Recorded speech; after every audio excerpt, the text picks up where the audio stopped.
Então, começaremos nosso primeiro colóquio depois da pandemia, né? Online, com o nosso palestrante, o Alexandre Reile Rocha, que já foi da FABC, nos anos de 2009 até 2012, ele fez graduação lá na Unicamp, foi colega meu, fez doutorado lá no Trinity College, lá em Dublin, e agora está no IFT Unesp, e vai falar para a gente de algumas coisas sobre o DNA, não é isso? É. Então, por favor, Alexandre, tem a palavra.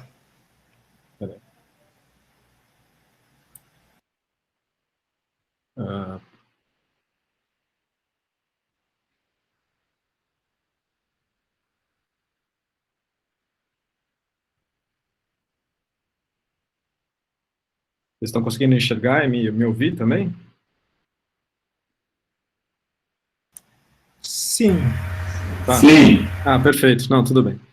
Então, primeiramente, eu gostaria de agradecer o convite. É um prazer ser o primeiro palestrante nesses tempos de pandemia a dar o colóquio. É sempre um prazer voltar ao FABC, mesmo que seja virtualmente. E quando o Celso me convidou, na verdade ele me convidou lá em março, né, começo de março, a gente ainda estava numa situação na qual a ideia era fazer o colóquio pessoalmente na UFABC. Eu não escolhi o tópico do colóquio pensando especificamente na pandemia, mas acho que calha de ser um tópico voltado para a área de bio, que é um dos meus interesses, né? Então, eu vou falar um pouquinho para vocês de um dos projetos que... escolhi um tópico voltado para um dos projetos que a gente desenvolve no meu grupo, que é ligado à área de desenvolvimento, ou pelo menos pensar em como simular biosensores para detecção de biomoléculas, no nosso caso, moléculas de DNA, mas pode ser outros tipos de biomoléculas, né, para fazer biosensores. E acho que daí, como a gente está falando de COVID, né, se enquadra um pouco nessa mesma direção, né? Então as ideias são semelhantes. Então, antes de começar, bom, boa parte das pessoas já me conhece, mas eu sou pesquisador lá no Instituto de Física Teórica. O Instituto de Física Teórica fica... na verdade, eu moro em Osasco, então eu falo lá em São Paulo, né? E pertinho da Barra Funda, do metrô da Barra Funda. É um instituto que inicialmente era um instituto privado, mas foi absorvido pela Unesp, então ele é anterior à Unesp, e foi absorvido pela Unesp em 1987, e antigamente ele ficava ali perto da Paulista, na região da Pamplona, e se mudou em 2008 para a região da Barra Funda. É um instituto que historicamente é ligado à área de altas energias, e para falar a verdade, se você pensar na área de física de materiais ou física da matéria condensada, o grupo de física da matéria condensada consiste de uma pessoa, que é essa pessoa que vos fala, né? Então, a grande maioria dos docentes lá é ligado à área de partículas e física de alta energia, como o próprio Celso, né, que fez o doutorado lá no IFT. Então, tipicamente, quando eu falo do IFT, eu também falo do ICTP Safer. O ICTP Safer é um branch do ICTP, que é o Instituto de Física Teórica, que fica em Trieste. E da mesma forma como o ICTP, se você é aluno, se você é pesquisador, você provavelmente já passou ou já ouviu falar dos cursos que são organizados lá. A gente também, lá no IFT, organiza uma série de cursos. A gente tinha um calendário bastante repleto esse ano, inclusive uma escola que deveria estar acontecendo em julho e agosto, sobre a área de teoria da função da densidade e estrutura eletrônica. Bom, tudo isso, né, foi para o saco. Algumas das coisas estão sendo feitas online, mas boa parte das atividades, em função da pandemia, provavelmente vão ser transferidas para o ano que vem. Mas então, conforme a gente for tendo algum tipo de informação nova, também a gente fique atento, porque a gente financia muitas dessas vindas de alunos e tal. Eu sei que na UFABC vocês estão pertinho, mas tem bastante ajuda para alunos e pesquisadores para participar das atividades do ICTP. Então, essa aqui é a minha propaganda do IFT e do ICTP, e aí eu vou um pouquinho falar mais realmente de áreas de pesquisa. E como eu falei, né, a gente está nesse período de pandemia do Covid, então a área de e detecção de biomoléculas, e detecção de vírus, e detecção de proteínas, é uma área extremamente quente, né, mais quente do que já era antigamente, e eu queria então contar um pouquinho da história, né, do que a gente tem feito mais ou menos nessa direção, né, de tentar entender como é que a gente pode desenvolver novos dispositivos de detecção de biomoléculas. E, antes de continuar, eu queria dizer que se vocês quiserem fazer uma pergunta, interromper e tudo mais, é só parar, né, pedir para fazer uma pergunta, eu posso falar durante o seminário, ou então a gente espera até o final do seminário, né. Então, a história, na verdade, começa por uma certa coincidência, no lugar onde eu fiz o meu doutorado, que é o Trinity College Dublin, em 1937, esse cara daí, que você talvez não reconheça, é o Schrödinger, ele se mudou para a Irlanda, fugindo da Alemanha, porque a esposa do Schrödinger era judia, e, bom, 1937 já não era um período muito bom para ser judeu na Alemanha. Então, antes de ir para os Estados Unidos, o Schrödinger passou um tempo na Irlanda, a convite do presidente da Irlanda na época, porque ambos gostavam muito de esquiar, né, então eles se encontraram no Alto Suíço, e o Emma de Valera, que era o presidente na época, convidou o Schrödinger para vir para Dublin, e ele criou um instituto de estudos avançados, especificamente para o Schrödinger lá em Dublin. Bom, tudo isso para dizer o seguinte: nesse período, então, o Schrödinger estava interessado em uma série de coisas, e ele deu um conjunto de palestras que depois virou um livro muito, muito famoso, chamado O que é a Vida? What is Life? Exatamente no auditório do Instituto de Física, do Departamento de Física do Trinity, né? E basicamente, nessa série de palestras, ele cunhou um termo, né, que essencialmente está associado ao DNA, né? Então, ele cunhou a ideia de que, quer dizer, ele popularizou a ideia, né, essas ideias já estavam flutuando na época, de que existiria uma molécula que conteria toda a informação para você construir um ser vivo, né? Essa molécula, ele já tinha essa ideia de que era um cristal aperiódico. Cristal aperiódico significa que, de alguma forma, você tinha bloquinhos um pouco diferentes, mas que eram empacotados para formar, né, uma estrutura que, de certa forma, tem uma estrutura cristalina, mas tem diferenças para poder você armazenar informação, né? Hoje a gente conhece essa molécula como sendo o DNA, né? O DNA é formado por o empacotamento, ou uma fita, né, de moléculas empilhadas, quatro diferentes moléculas, chamadas de citosina, adenina, guanina e timina, né? E essa combinação de moléculas é que permite você construir proteínas e, portanto, né, toda a função celular, e você, então, ter a construção de um ser vivo, né? Então, de alguma maneira, né, esse DNA está contido dentro da célula, ele é formado numa estrutura de dupla fita. Não vou entrar aqui em detalhes por que, ou pelo menos assim, por que a gente tem uma dupla fita e não uma fita só, né? Mas você tem, então, uma coisa que é importante em princípio, se você conseguir pegar essa estrutura, essa molécula, e decodificar essa molécula, ou seja, determinar exatamente qual é a sequência de bases que você tem, você, então, consegue ter toda a informação para reconstruir um determinado ser vivo, né? Então, obviamente, isso não é tudo. Uma vez que você decodifica, você tem que realmente entender como que essas estruturas, né, como que essas moléculas se organizam em proteínas, ou se organizam em funções na célula. mas você tem o primeiro passo, né? Então, essa estratégia de você decodificar o DNA, e no caso do DNA humano, só para vocês terem ideia, isso representa 3 bilhões de pares de base, ou seja, 3 bilhões dessas moléculas enfileiradas, né? Então, você quer saber com uma precisão muito grande, né, a ordem de 3 bilhões dessas letrinhas.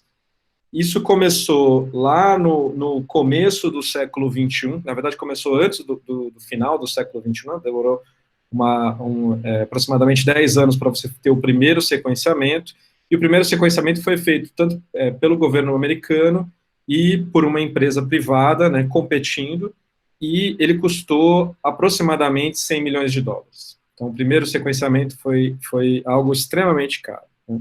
A partir daí, o preço do sequenciamento, né, de um indivíduo, a partir do zero, foi caindo drasticamente, né? Então, hoje você acredita que com os equipamentos e com as técnicas atuais, você está aproximadamente perto do $1.000 por sequência de DNA. Então, ou seja, você pode extrair o DNA de uma célula sua e obter o seu mapa genético completo por aproximadamente $1.000, né? O NIH considera que para você conseguir realmente introduzir esse tipo de metodologia, onde você agora faz, né, um tipo de medicina que parece coisa de ficção científica, onde você faz uma medicina que né, voltada para cada indivíduo, porque cada indivíduo tem o seu próprio código genético, né, você precisaria romper essa barreira de $1.000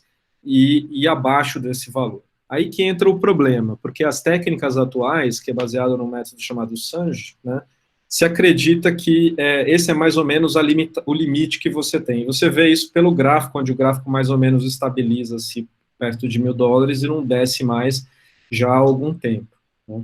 Então, as empresas que trabalham com sequenciamento acreditam que para você ter um sequenciamento mais barato, é necessário mudar o tipo de metodologia que você vem utilizando para fazer esse sequenciamento, né?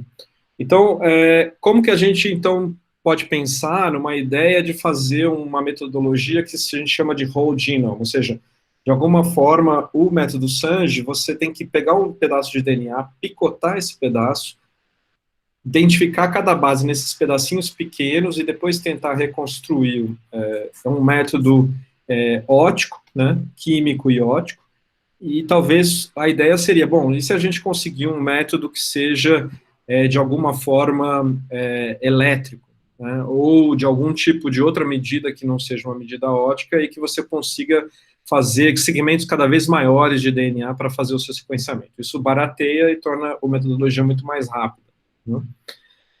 Então, aqui eu vou fazer uma analogia com algumas das ideias que estão circulando, né, algumas delas já são comerciais, e também ela entrega um pouco a minha tá? Porque se você sabe o que é isso aqui, né, você provavelmente está muito próximo ou está no grupo de risco da Covid. A ideia basicamente é a seguinte, né, se a gente imaginar que o DNA é uma fita e a gente quer ler essa fita, né, molécula a molécula empilhada, então a gente pode pensar nessa ideia de uma fita cassete, onde você tem um rolo, o DNA então passa de um rolo para o outro rolo, e durante essa passagem de um lado para o outro, você tem alguma forma de leitura, né, que permite identificar qualquer informação ali contida dentro da fita num determinado ponto, né? Então, no caso de uma fita cassete, ela é uma fita magnética, e você tem então uma cabeça de leitura que lê a informação dessa fita magnética, né?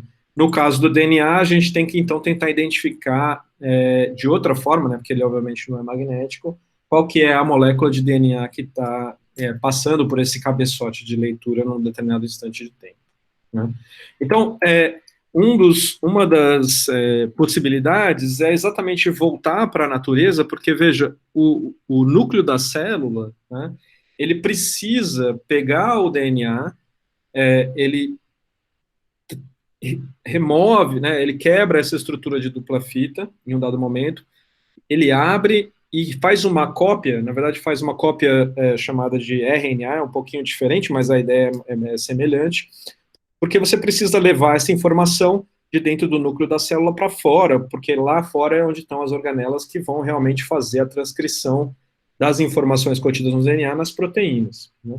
Então, a célula já tem um monte de estruturas biológicas que permitem fazer esse tipo de coisa. Então, você pode quebrar o DNA de dupla fita para fita simples, e você pode também utilizar poros que são conectados, que conectam o núcleo né, o interior do núcleo da célula com o exterior, para levar o RNA para o lado de fora, né? Então, a ideia, as primeiras ideias sobre como fazer leitura de DNA eram relativamente simples, né? E elas são, a ideia basicamente, você tem uma camada de alguma membrana, né? Uma membrana que pode ser uma membrana polimérica ou uma membrana biológica, e você tem uma estrutura que funciona como um poro, né, por onde o DNA vai passar. E aí o que acontece é o seguinte, como que eu então identifico o que está ali dentro? Tá? O que acontece é o seguinte, o DNA ele é uma molécula carregada. Então, e você tem um líquido cheio de sal, que é o nosso, né, o líquido fisiológico. Então, conforme a molécula está passando, ela também arrasta com ela íons. E como as moléculas, as bases do DNA são de tamanhos diferentes, os íons, né, a quantidade de íons que passam junto é diferente. Então, você identifica qual que é a estrutura, né, a molécula, o nucleotídeo que está passando ali, por meio da quantidade de íons que estão passando junto com aquela determinada estrutura, né? Essa é uma técnica que já está no mercado, por uma empresa chamada Oxford Nanopores. É uma técnica que é bastante rápida, né? Mas ela não é tão eficiente quanto os métodos tradicionais, ou seja, você tem um balanço entre ter um sequenciamento feito de maneira bastante rápida, mas você não tem uma sequência com uma precisão tão grande quanto as técnicas baseadas no SUNG, né? Além disso, tem uma série de problemas, porque você tem que ter estruturas biológicas extremamente estáveis para fazer isso, né? Então, todo o pH, tudo isso tem que ser extremamente bem controlado para as estruturas, a camada o seu poro biológico ali não ser destruído, né, depois de algumas técnicas, né?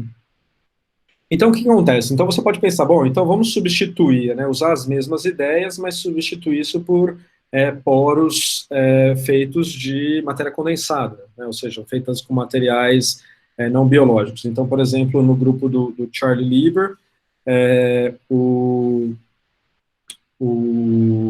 eles utilizaram nanofios de silício, né, isso antes do Charlie Lieber ser preso, mas a ideia é basicamente a mesma, né? Você passa o DNA por meio de um nanoporo de silício e você tenta identificar qual que é a base que está passando por ali. Mas existe uma metodologia que em princípio, complementar a essa, né? Então, ao invés da gente tentar olhar para a corrente iônica que está passando junto com as moléculas de DNA, a gente pode pensar, então, que a gente tem uma membrana, um buraco por onde o DNA passa, né? E essa membrana pode servir também como um material condutor e você, então, passar uma corrente elétrica pela membrana, né? E aí identificar a assinatura da molécula por meio da corrente elétrica que está passando. Então, cada molécula é diferente, então é como se cada molécula funcionasse como um dispositivo eletrônico diferente, e, portanto, as características de corrente e tensão dessa molécula, de cada uma dessas moléculas é diferente, você conseguiria identificar a assinatura. As vantagens disso é que, em princípio, você, então, está passando a corrente por uma única molécula, então você tem a assinatura daquela molécula e não de um conjunto de moléculas dentro de um tubo, né, dentro de um funil, como está acontecendo na corrente iônica, né? Então, essa é uma proposta que foi feita pelo Max Devendra já há algum tempo. Alguns grupos, então, trabalharam utilizando os diferentes tipos de poros baseados em diferentes materiais, né? Um dos problemas que você tem, e continua sendo o mesmo problema que você tinha nos sistemas onde você tem corrente iônica, é que se você tem um material que funciona como um poro, tipicamente ele tem uma certa espessura. Isso significa, então, que correntes que estão passando ali pelo poro, enquanto o DNA está passando, né, eles acabam cruzando o DNA através de várias moléculas consecutivas. Então, o que você acaba acontecendo é que você tem que saber qual é a assinatura de uma combinação de 3 ou mais moléculas que estão passando pelo DNA. Aí que entra algumas propostas que estão associadas com uma das grandes áreas de pesquisa atualmente em materiais, que as áreas de materiais bidimensionais, né? Então, essa área começa com o grafeno em 2004. O grafeno é um material bastante interessante, porque ele é extremamente resistente. Ao mesmo tempo, ele é um material condutor, então ele funcionaria, em princípio, como sendo a membrana perfeita, né? Você tem um material que, ao mesmo tempo, vai permitir, não vai se romper, e ele conduz eletricidade, então ele pode servir como seu material ativo, sem que você tenha que fazer algum tipo de cobertura desse material. Essa proposta, a primeira proposta de utilizar grafeno como para sequenciamento de DNA foi feita pelo grupo do Henk Postman em 2010, e a ideia é exatamente essa: você tem grafeno, não é mais um buraco, mas é um gap, né? Então uma trincheira de grafeno entre dois pedaços de grafeno, né? Próximos uns dos outros, do tamanho equivalente a uma sequência de DNA, e, em princípio, então, você passa o DNA, e conforme a molécula de DNA vai passando, você conseguiria identificar as diferentes bases, né? Então, nesse processo aqui, que eu vou voltar ali mais para frente, você tem correntes de tunelamento, e como as moléculas são muito diferentes, no tunelamento, a corrente tem um comportamento exponencial com o tamanho do sistema, né, com a distância entre os diferentes regiões de vácuo. Então, você tem comportamentos exponenciais, então as curvas de corrente e tensão para cada uma das bases deveria ser extremamente diferente, né? E aí, se você é um teórico, você começa a pensar em diferentes possibilidades, né? Então, você tem lá vários tipos de montagens possíveis para você fazer esse mesmo tipo de detecção. Então, pode fazer um processo de 4 pontas para tentar remover ruído, etc., mas a ideia é basicamente essa, né? Do ponto de vista experimental, a coisa não é tão simples assim. Primeira coisa é fazer um poro em grafeno do tamanho para ter uma molécula de DNA passando. Não é uma coisa simples, mas é possível de fazer.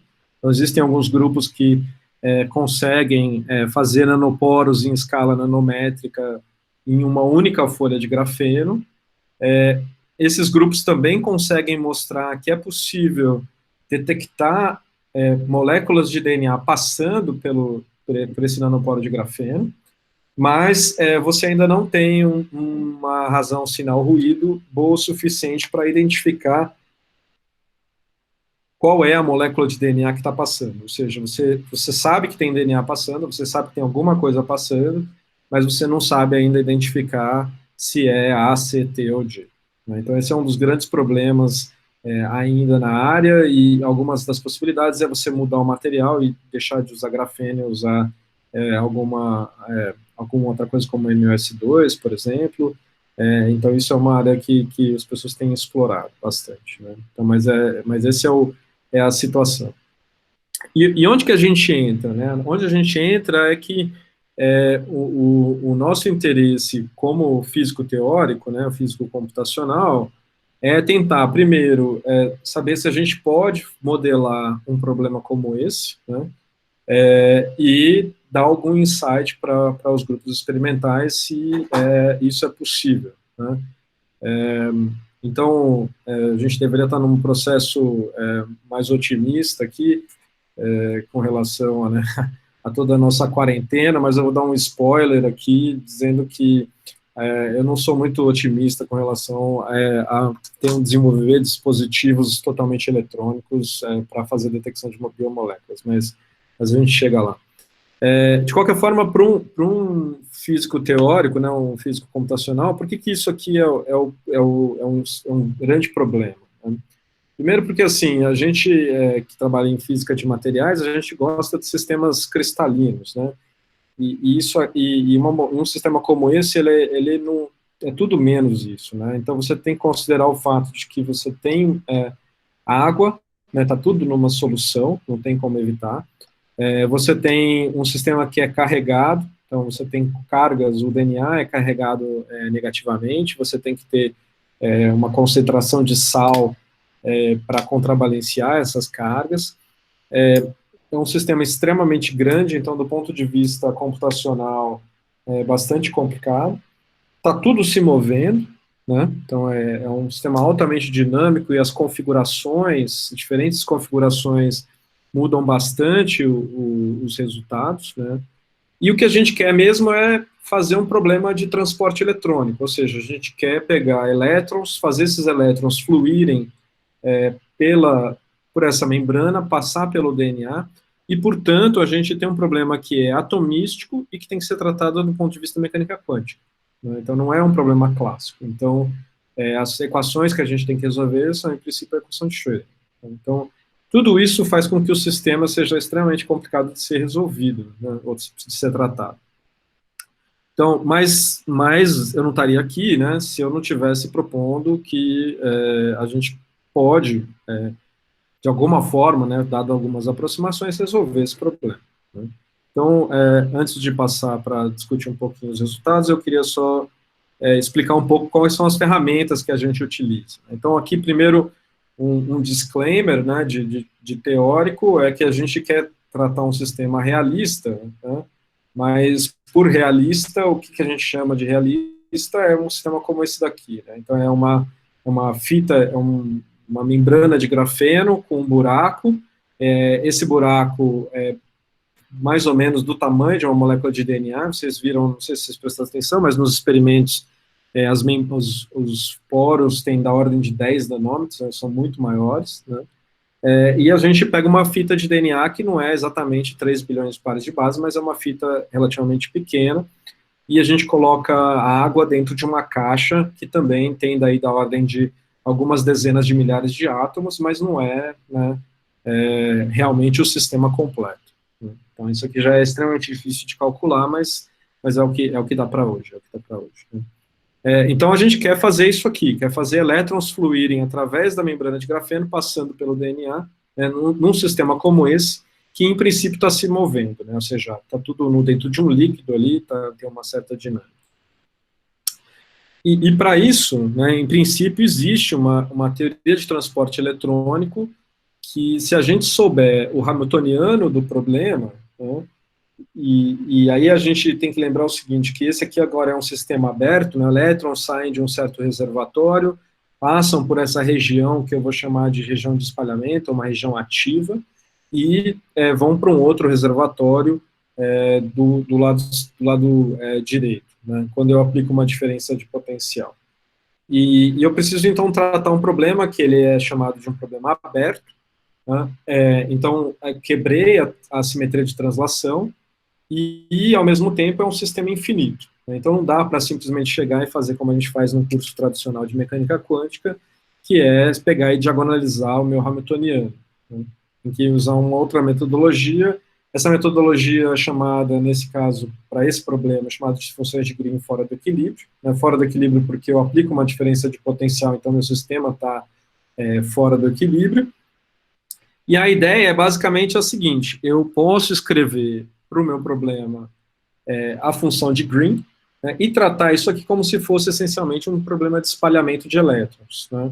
Então eu olho para a função de Green só da região central, os meus eletrodos são reservatórios muito bem comportados, e a região central, então, pode ser como se eu tenho aqui um hamiltoniano que seja um hamiltoniano efetivo, né, acoplado por meio dessas grandezas que eu chamo de autoenergias com os meus reservatórios. Né? e a partir daí, com essa função de Green, eu consigo calcular todas as propriedades do meu sistema, inclusive a corrente, né, do sistema para um certo potencial aplicado, ou, né, melhor ainda, quer dizer, as grandezas que eu vou estar mostrando são a condutância do problema, ou seja, quão fácil é um elétron que sai do lado esquerdo, ele chegue do lado direito. E essa condutância, ela está associada à probabilidade de transmissão. Então, veja que aqui o que a gente tem, na verdade, é um probleminha que todo mundo que fez física já resolveu num curso de estrutura da matéria, né, ou de física 5, ou eu não sei qual que é o nome do curso na UFABC, mas é um problema onde você tem uma partícula que vem do lado esquerdo, tem um potencial degrau, ou um potencial de algum formato, a partícula, então, tem uma probabilidade de ser transmitida e uma probabilidade de ser retroespalhada, né? E a probabilidade de ser transmitida, né, é a probabilidade de transmissão, e isso está associado à condutância do meu problema quando eu estou falando de um sistema quântico nessa configuração, né? Então, veja que existe uma associação entre transporte eletrônico e a probabilidade de um elétron ser transmitido por um certo potencial espalhador. Então, né, o problema de transporte eletrônico é essencialmente um problema de espalhamento. Ok, e essa é a grandeza que nos interessa, né, a probabilidade de transmissão de um elétron passando por essa região central, e isso então vai ter a assinatura da informação da região central. Ok, então, se a gente tem o hamiltoniano do problema, né, o hamiltoniano consegue escrever um hamiltoniano para o problema, a gente está numa situação confortável para tratar esse problema, pelo menos construir, né, como resolver esse problema. Depois, resolver numericamente é uma outra questão, quer dizer, tem as suas dificuldades pelo tamanho, mas a gente consegue, pelo menos, formalizar o problema, né? E aí, como a gente quer resolver um problema que a gente quer realmente colocar os átomos todos nos lugares certos e tratar, dizer, olha, isso aqui é uma guanina, isso aqui é uma citosina, tudo isso tem que estar bem caracterizado, né? Então, a melhor teoria que a gente tem hoje para obter esse tipo de informação com um balanço entre precisão e tratar um sistema relativamente grande é a teoria do funcional da densidade, que é uma teoria que nos permite, então, tratar um problema de muitos corpos, né, por meio da densidade eletrônica, ou seja, a densidade eletrônica é a grandeza que nos interessa. Então, nesse caso, o que a gente faz formula o problema, o que a gente chama de formalismo de Conchamp, que nos permite, então, ter um hamiltoniano de partícula única para esse problema. Esse hamiltoniano é muito parecido com o hamiltoniano da equação de Schrödinger, que seria, então, um hamiltoniano de partícula única com os elétrons sofrendo um potencial efetivo que está associado aos demais elétrons. Então, a gente tem um termo que é um termo de energia cinética, um termo de Hartree, que é essencialmente o potencial clássico, eletrostático, gerado pelas cargas eletrônicas. Tem um potencial externo, que tipicamente a gente associa à interação com os íons, né? Então, também é basicamente um potencial clássico, no sentido de que a gente tem um certo potencial bem definido, e você tem um potencial de correlação e troca, que basicamente é uma conexão entre o problema de uma partícula única e o problema de muitos corpos, que realmente é o que a gente quer resolver, e esse é tipicamente onde a gente tem que fazer algum tipo de aproximação, né? Mas aqui, o importante é o seguinte, se a gente focar nesse potencial externo, a gente também pode adicionar no potencial externo, por exemplo, o bias aplicado, e como a gente vai ver também, alguma outra distribuição de cargas que nos interessa, né? A gente empacota tudo isso num pacote que a gente chama de SMIP, que permite, então, fazer cálculos de transporte de sistemas moleculares, que a gente aplicou em diferentes coisas ao longo dos últimos anos, mas o que eu queria realmente falar é o seguinte, bom, se a gente tem agora a maneira de resolver o problema, em princípio a gente pode pegar esse sistema aqui e calcular o transporte através desse sistema. O problema é que dezenas de milhares de átomos é algo que não é factível computacionalmente ainda, né? usando essa metodologia, você tratando todo mundo como se fosse um hamiltoniano quântico. Então, como que a gente pode fazer? A gente pode tentar encontrar um balanço, né? Então, a gente pode pensar assim, então os elétrons, eles estão fluindo através do grafeno, passando pela base, né?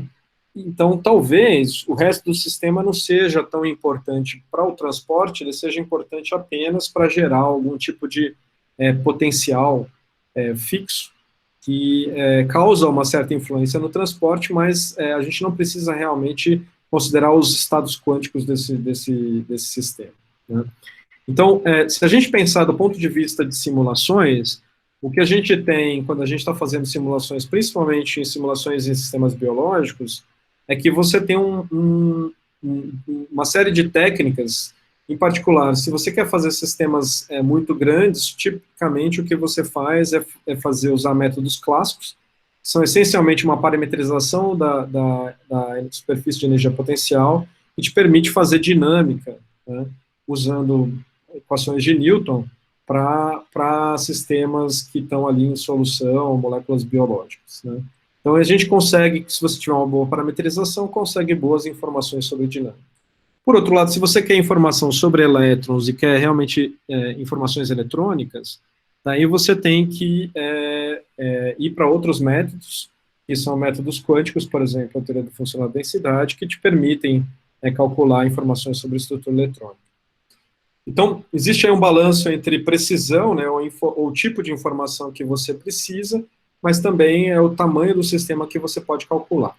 A ideia é, talvez, pegar o melhor dos dois mundos, ou seja, escolher alguma coisa onde você pode separar o mundo quântico do mundo clássico, né, e combinar os dois numa teoria que a gente chama de método híbrido, né, onde a gente, então, particiona o sistema, escolhe um pedaço onde tem elétrons, outro pedaço onde é só uma distribuição de cargas clássicas, né, que geram um certo potencial, e resolver esse problema, né.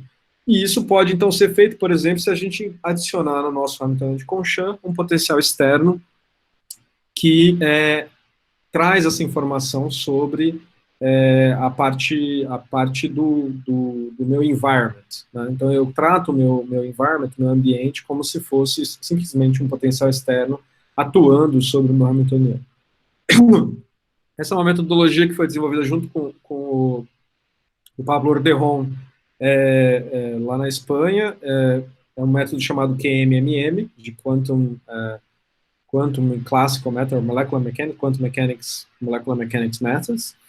E, no nosso caso, o que a gente faz? A gente separa, né, a região quântica seria o grafeno mais uma molécula de DNA, algumas moléculas de água, isso depende do problema que a gente está tratando, e aí é uma certa arte, né, escolher o que é importante e o que não é importante, e o restante do sistema é tratado classicamente. Então, a gente tratar classicamente é simplesmente calcular uma distribuição de potencial que é adicionada ali. Então, a gente pode tratar problemas onde a gente tem 1 milhar de átomos quânticos, né, e da ordem ali de 10 a 100 mil átomos clássicos, sem nenhum problema, desde que, né, a gente encontre exatamente qual que é a região de partição entre os dois. Ok, então, essa é a metodologia, e agora, nos últimos 10 minutinhos aí que me restam, né, tenho vários sistemas que a gente trabalhou, mas eu queria falar um pouquinho sobre sequenciamento de DNA, que é o que a gente tem trabalhado, e diferentes coisas que aparecem quando a gente realmente tenta lidar com o sequenciamento de DNA, incluindo os efeitos do solvente, ou seja, quando a gente realmente inclui esse tipo de metodologia. Então, como é que a gente faz uma conta, né? A gente tem, então, o grafeno, aqui é uma estrutura típica, né, do que a gente tem. A gente tem um grafeno, uma base de DNA, então essa é a parte quântica, né? Elétrons vão vir da esquerda, passar pela base e sair pela direita. A gente inicialmente faz um cálculo clássico, ou seja, a gente pega a molécula e deixa ela, por causa das próprias agitação térmica das moléculas de água e da molécula de DNA, as moléculas vão se mover, a gente faz isso enquanto uma molécula de DNA está sendo puxada através do nanoporo, e a gente extrai, durante um cálculo puramente clássico, né, dessa estrutura, a gente sai uma série de fotografias do sistema em diferentes configurações. Então, a gente tem um que a gente chama de um sampling, né, das estruturas conforme elas passam por dentro do nanoporo, e depois, a partir daí, a gente faz realmente um cálculo de transporte eletrônico para cada uma das estruturas. Eu acho que... acabou não... Aqui tinha um filminho, mas parece que não está funcionando.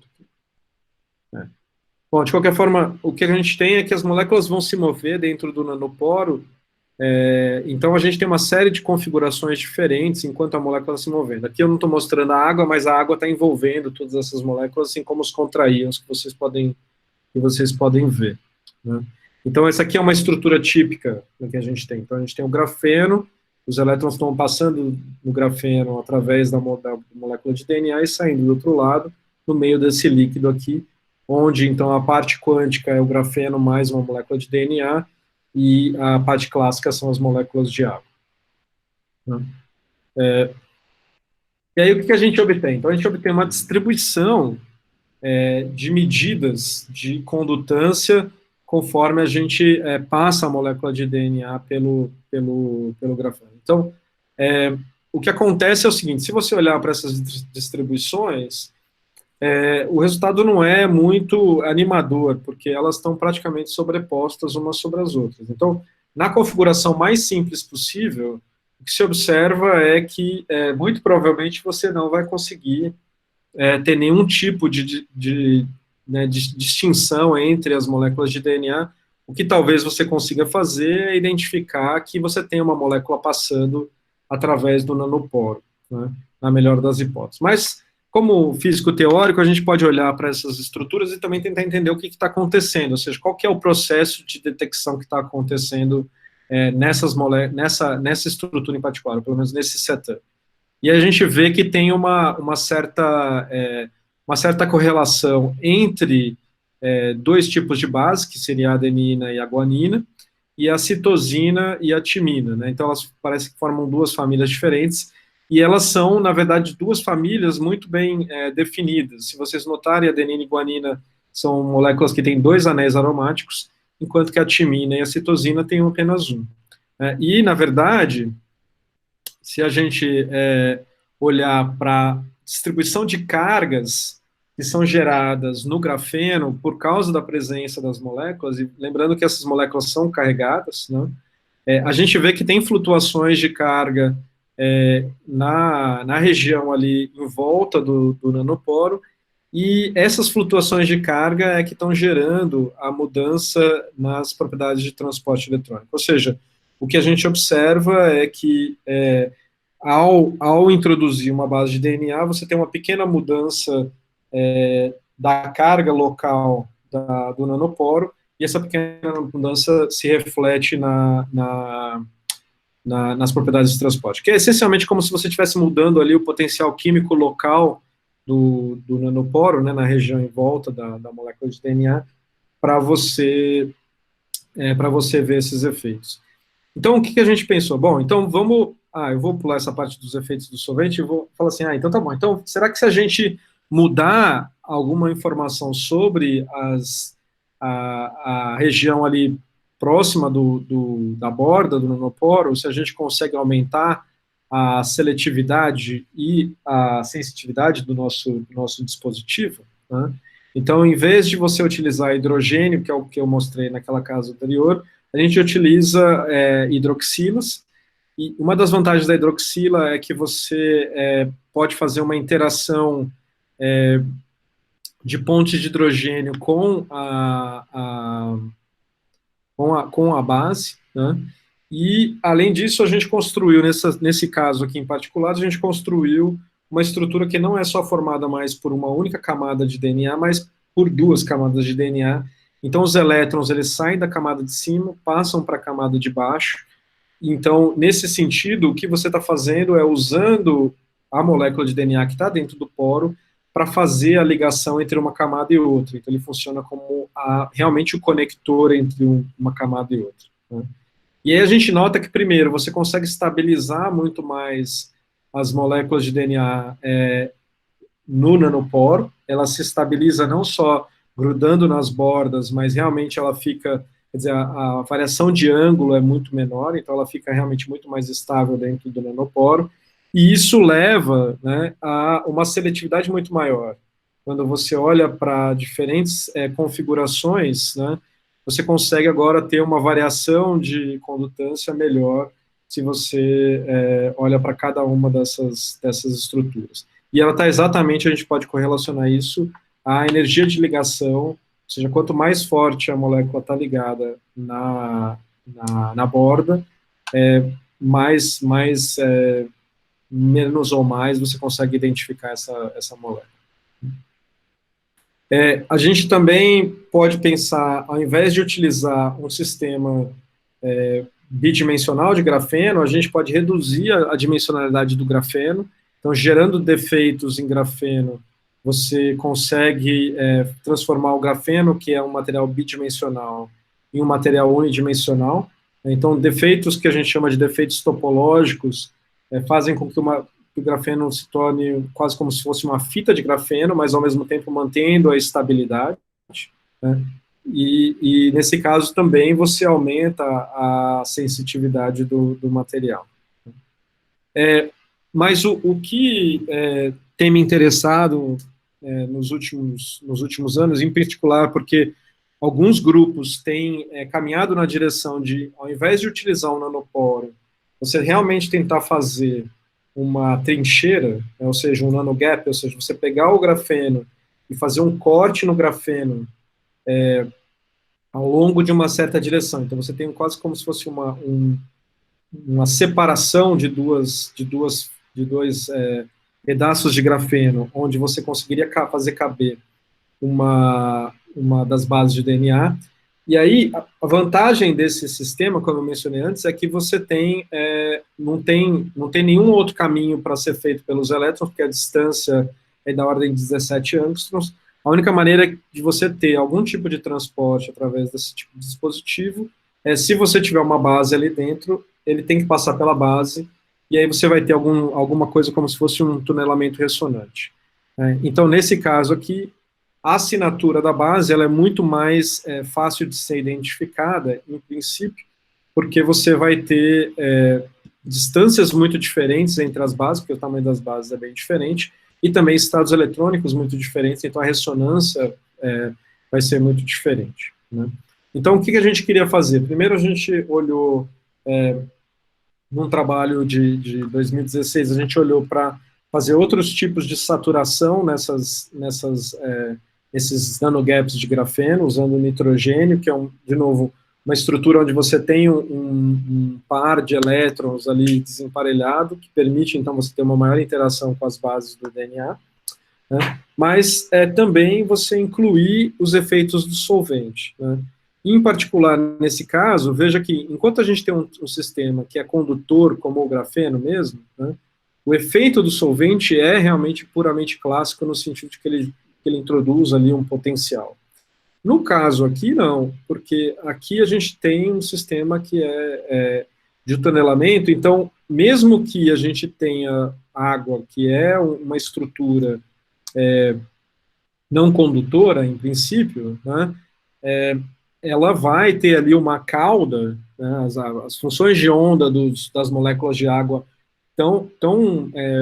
tem um papel irrelevante aqui, ou pelo menos a gente imaginava quando a gente começou a fazer esses cálculos, tem um papel relevante, então eles devem ser incluídos. Então, na verdade, aqui, ao invés de considerar só a água como classe, só a molécula de DNA como clássica, a gente introduz também água em volta, né, algumas camadas de água em volta, e trata essas camadas também quanticamente.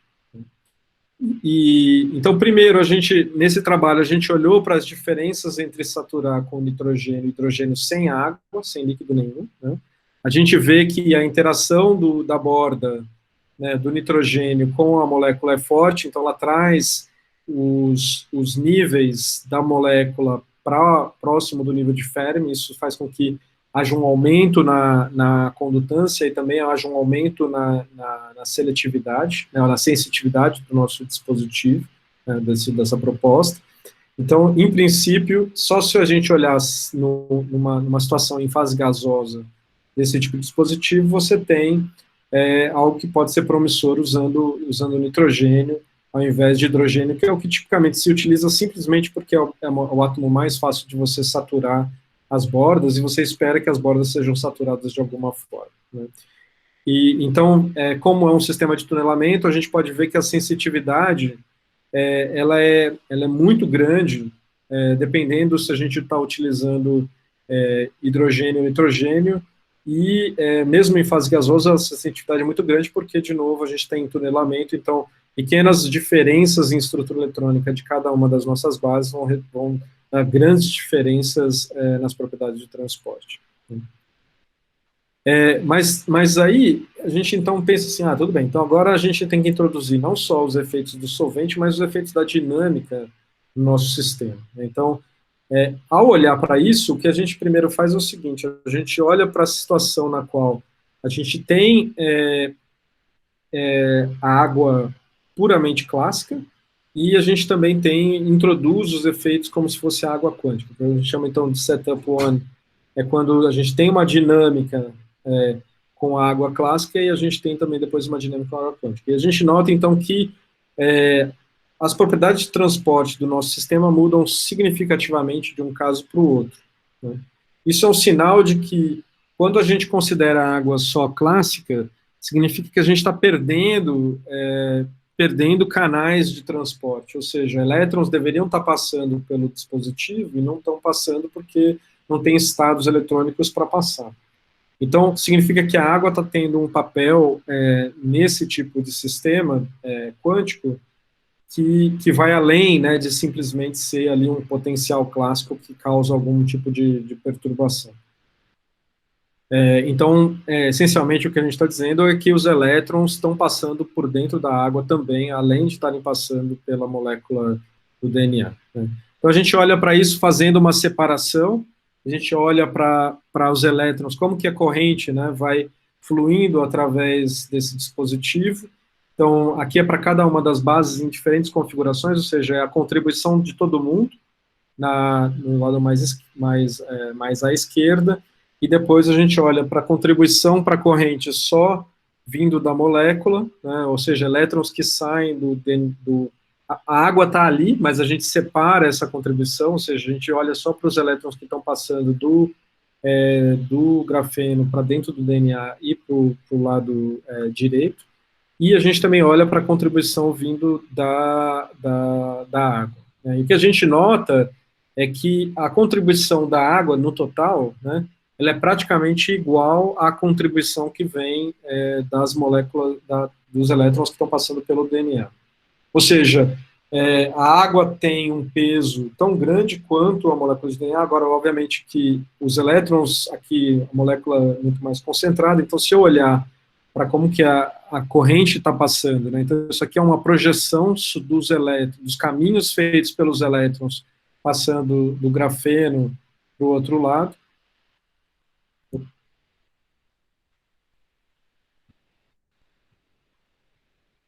Vou continuar. E a gente nota, então, que tem muito mais contribuição, aparentemente, dentro da molécula, mas isso é só porque ela está muito mais concentrada, enquanto que, no caso da água, ela vai por todas as moléculas de água fluindo em volta da molécula de DNA. Então, o que isso nos diz, né, é que a contribuição da água num sistema como esse, onde a gente tem tunelamento, ela vai muito além de simplesmente estar ali para fazer um papel de um potencial eletrostático, né? Apesar da água ser não condutora, né, ter um gap relativamente grande, ela tem uma contribuição para o tunelamento, porque, de novo, você tem uma distribuição eletrônica, tem uma cauda de distribuição, então ela contribui tanto quanto as moléculas de DNA. Do ponto de vista de sensitividade, ela cai ela é muito significativamente diferente do caso só do gás, né, porque ali a gente estava numa situação ideal, aqui a molécula está se movimentando, mas ainda assim você consegue ver que tem uma sensitividade. Sensitividade significa determinar se você tem ou não uma molécula de DNA ali dentro, né, é um dos nucleotídeos, e a seletividade é se a gente consegue distinguir cada uma das moléculas comparativamente a uma molécula específica. Então, nesse caso aqui, a guanina é a nossa termo de comparação. E aí, dependendo da situação que você tem, então, se você aplica um gate conforme as moléculas estão passando, você tem algum tipo de seletividade que consegue variar ali da ordem de 100, né, até 250% comparado com a guanina. Então, nesses casos, em princípio, é possível fazer uma seleção, né, mas ela não é tão grande, ordens de grandeza, como a gente tinha no caso gasoso. Então, a coisa é ruim, mas não tão ruim quanto parece. Então, com isso, né, eu queria deixar algumas mensagens. A primeira mensagem é de que se a gente tem um dispositivo que a gente quer calcular ou simular propriedades eletrônicas desse dispositivo, a gente pode fazer isso usando essa técnica de teoria de função da densidade ligada a funções de Green fora do equilíbrio. Em particular, a gente consegue acoplar isso com esses métodos híbridos para fazer cálculos onde a gente simula sistemas dentro de um ambiente aquoso, para simular, por exemplo, biosensores. Esses são extremamente importantes nos casos mais simples, né, simplesmente por você introduzir um ambiente onde você tem um potencial eletrostático, o nosso sistema está carregado, mas, ao mesmo tempo, quando a gente realmente vai ali para sistemas ainda mais precisos, né, onde a gente quer, por exemplo, usar efeitos de tonelamento, aí a gente tem que ter bastante cuidado em selecionar o que é quântico e o que é clássico, e você tem ali efeitos, por exemplo, na água, que são puramente quânticos, que a gente precisa levar em consideração. Então, com isso, eu gostaria de agradecer principalmente as pessoas que estavam envolvidas nesse projeto em particular. Ficou faltando aqui o Hernani, que é o aluno de doutorado que fez esse último trabalho da água, e também agradecer, no final das contas, as pessoas que pagam a conta para a gente. E agradecer vocês por ter assistido. Obrigado, Alexandre. Acho que podemos receber algumas perguntas, né? Eu tenho uma pergunta aqui, na verdade algumas. Né? Fala aí. Excelente trabalho, enfim, né? Sempre muito bom ver aí as coisas que o Alexandre faz. Nesses métodos de detecção que você considera o poro atravessando, né, o DNA atravessando o poro, quando eu olho as estruturas e pensando assim, mais do ponto de vista experimental do que é viável do ponto de vista computacional, se você fizesse, ao invés do DNA atravessar um poro, atravessar um túnel de grafeno, tipo 2 folhas de grafeno, DNA no meio, você tem as interações PIS-TEC que serão ligeiramente diferentes para cada base, né? Porque cada base tem lá o seu anel aromático, mas a vizinhança local é distinta. Você não poderia fazer algo do tipo uma cromatografia, uma espécie de cromatografia, né? Onde a corrente seria diferente, ou você poderia medir o tempo que cada base estaria passando ao invés da corrente, enfim, isso não seria mais viável do que tentar passar dentro de um poro? Alguém já fez isso, enfim? Você diz assim, tem 2 pedaços de grafeno assim e passar por aqui assim, é isso? 2 folhas de grafeno e uma solução com DNA passando no meio dessas 2 folhas. Uhum. E aí, e na ponta, um bias aplicado e você vai medir a corrente, mas aí cada base vai ficar um tempo diferente ali dentro por conta da interação biestética que vai ser diferente, enfim. Então, tem um caveat que eu não contei para vocês, que é o seguinte: se você pega os experimentos, né, desse pessoal que mostra o DNA passando por dentro do poro, eles mostram o seguinte, eles mostram assim, eles veem assim, passou uma base, aí mostram as 5 ou 6, né? Aí eles falam, beleza, tá passando, né? Só que eles não falam para você que depois depois disso, o que acontece é o seguinte, a molécula gruda no grafeno, e daí a interação é tão forte que você não desgruda mais. Então, assim, tem um problema que é, uma vez que a molécula grudou no grafeno, ela é praticamente assim, não tem força que tira.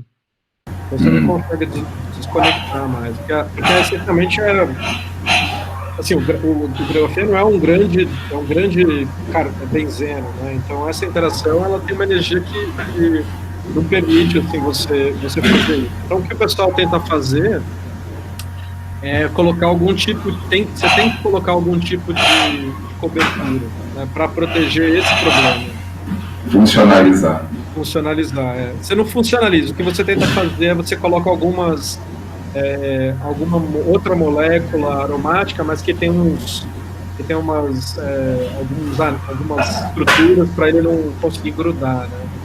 Então o problema é esse, assim, o tempo de vida tem uns trabalhos teóricos que olham para tempo de vida da molécula no grafeno, né, assim, tempo de vida enquanto você está puxando, mas as forças que você tem que fazer para puxar não são realistas, né? Esse é um dos problemas. Entendi. Uma outra coisa que eu imaginei, se você sempre usa a corrente DC. Uhum. Se você usar a corrente alternada, a dinâmica, a resposta, ela vai ser ligeiramente diferente para cada base. Não seria possível, talvez, aumentar a sensitividade, enfim? Então, o que o pessoal fala é o seguinte, na verdade, as medidas são sempre em AC. Mas o que eles veem é o seguinte, que a dinâmica, ela é mais rápida do que a frequência. Você não consegue ir nas frequências da dinâmica, né? Então, o que você obtém é uma grande média já das oscilações da base dentro do poro. Então, você não tem informação, você não consegue capturar muita informação sobre a dinâmica, né? Acho que esse é o argumento que eles dão, assim. Então, no fundo, é AC por questões experimentais, mas para todos os efeitos é DC. Você tem que botar uma corrente em terahertz, não é viável. Exatamente. E o modelo de água que você usou, a água polar, eu não percebia, enfim. Tem um monte de modelo de água, né? Assim. Então, é o modelo mais simples de água que a gente utiliza, que, em princípio, não é polarizado o modelo, no nosso caso, né? A água não polarizada. Isso impactaria bastante nos resultados também, não? É possível que, assim, o que a gente fez foi, a gente tem alguns modelos onde a gente olha para efeito da água no grafeno só, né? Que eu não mostrei aqui. E a gente também põe o grafeno polarizado. E o que a gente observa é que tem muito pouco efeito. O que acontece é que se você está interessado na estruturação da água, né, aí tem alguns efeitos de estruturação da água. Então tem uma grande discussão assim, a água pode se estruturar em volta das moléculas do DNA, por exemplo, né? É possível que sim. O que a gente nota é que a medida de transporte, ela não é capaz de ter essa sensitividade, entendeu? Então, para nós, não teria muito efeito. Entendi. Não, bacana, muito legal, enfim. Continuar acompanhando o que você faz aí, né?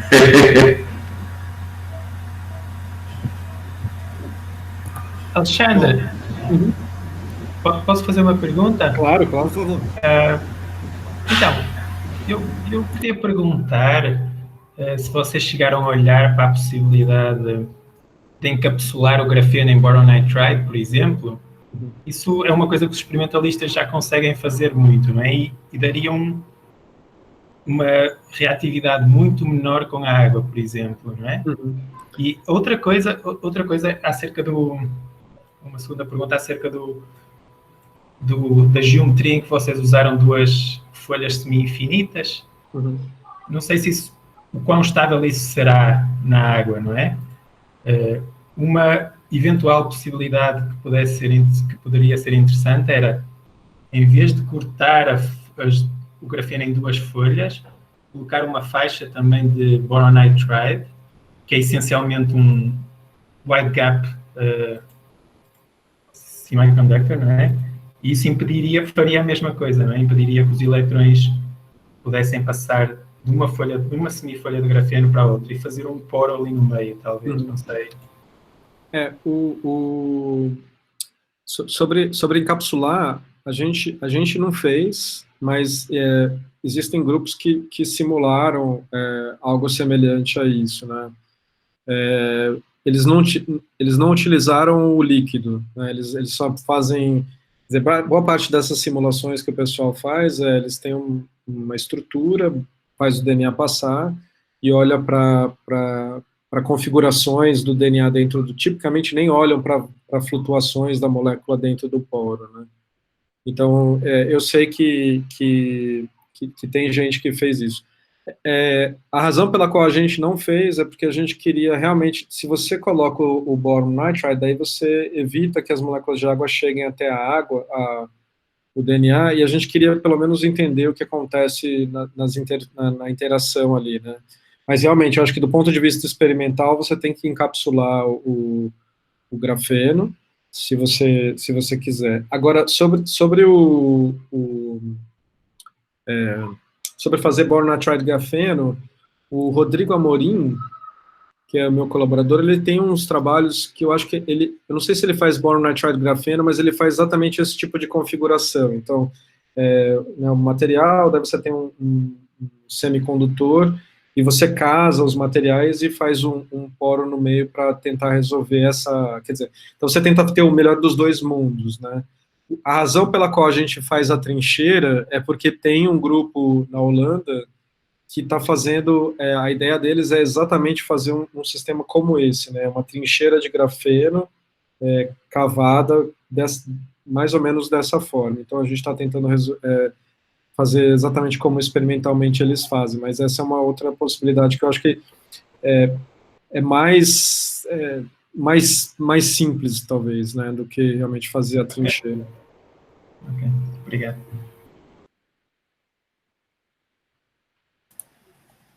Mais alguém?